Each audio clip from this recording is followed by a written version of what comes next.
This is the Thayer Podcast for Thursday, June 20th, 2024. Last time we left Noah afloat in the ark with his family, and between 2 and 7 of every living being on earth. This chapter, Genesis 8, is a dilly, because it takes a mathematician to figure out what happened after they buttoned up the ark and everybody in it, until the earth dried up enough for Noah to let everybody disembark from that great boat. Noah was 600 years, 2 months, and 17 days old when it began to rain. It was a month and 10 days before it stopped, and the flooding didn't begin to subside for another 150 days. It says here that after another 5 months, God remembered Noah and every living thing and all the cattle that were with him in the ark, and God made a wind to pass over the earth, and the waters assuaged. In other words, things started to dry up. On the 10th day of the 8th month afloat, the water had subsided enough that the ark came to rest on Mount Ararat.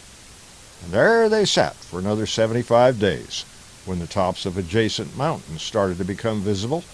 That would have been some 10 months and 26 days since the giant flood began. Noah turned 601 years old the day he looked out the window and saw dry ground. Finally, after another 40 days, Noah sent a raven and a dove out into the skies to see if there was a place where they could live. The dove came back, and Noah caught it and returned it inside the ark.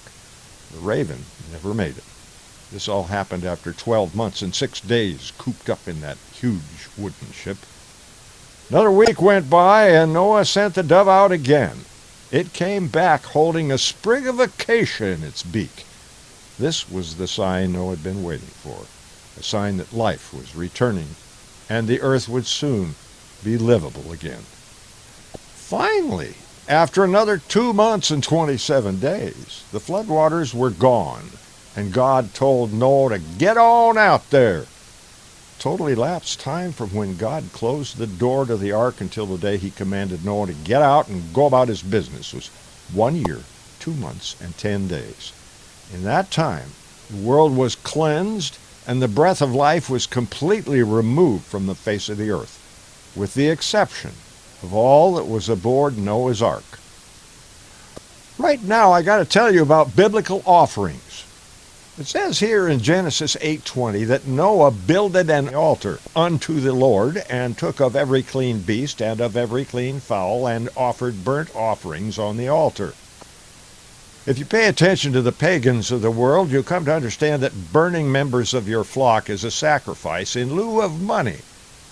Well, back in Noah's day, they were a little bit more civilized, and they didn't just burn animals for the lack of money. They did kind of like we do today. They had a barbecue, big one, a celebration, and God was delighted. So delighted, in fact, that he swore to never again curse the ground for man's evil youth and never again wipe out every living thing. As a matter of record, he vowed that as long as the earth remained viable, seeds and harvests, and cold and heat, and summer and winter, and day and night will never, never cease.